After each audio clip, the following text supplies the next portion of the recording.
Okay, so here is by far the most fun rogue build I've come across right now. There are lots of variations of the Shadow Imbuement build, as I'm sure you've noticed, and a friend and I played around with them until we found one that made my brain go while monotonously farming nightmare dungeons for glyphs, levels, and XP.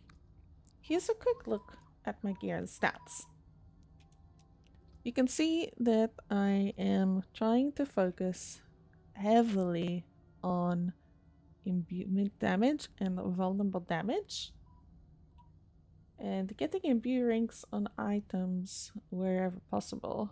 I still have 8 out of 5 shadow imbuements and 7 out of 5 of twisting blades. So mixing in the twisting blades damage helps with the boss damage, because shadow imbuement by itself is a little bit slow. Here are the skills I've taken, in order: 1 point in puncture, enhanced puncture, and fundamental puncture.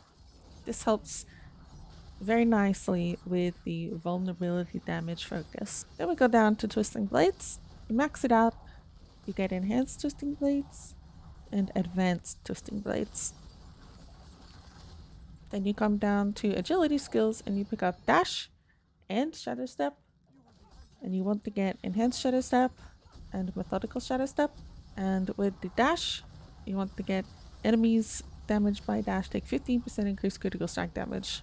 This is very, very useful for how this build works. Dash is kind of your bread and butter skill for shadow imbuement because it works primarily on how many targets you get the shadow imbuement on, and I'll explain how later.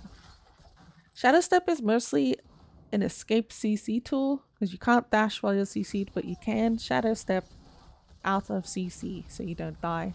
Put 1 rank in poison trap, and you want to get enhanced poison trap and countering poison trap. And countering poison trap is very nice because most of your damage comes from shadow imbue, so you want it to be up as much as possible. You want to max out shadow imbuement, get enhanced shadow imbuement, and blended shadow imbuement, again with the vulnerable damage. You do not take an ultimate skill with this build, unless you want to, of course, but the way I play it, you do not need one. Your key passive, you want momentum.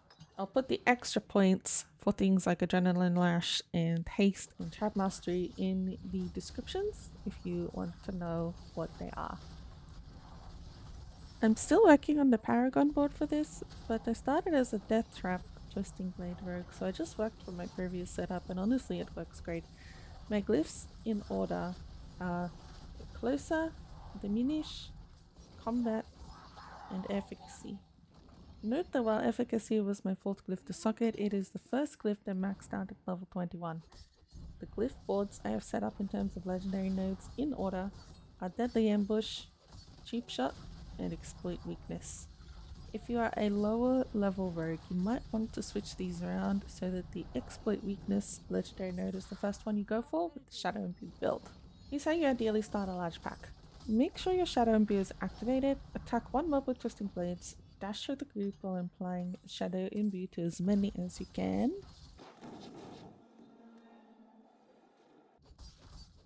Very satisfying.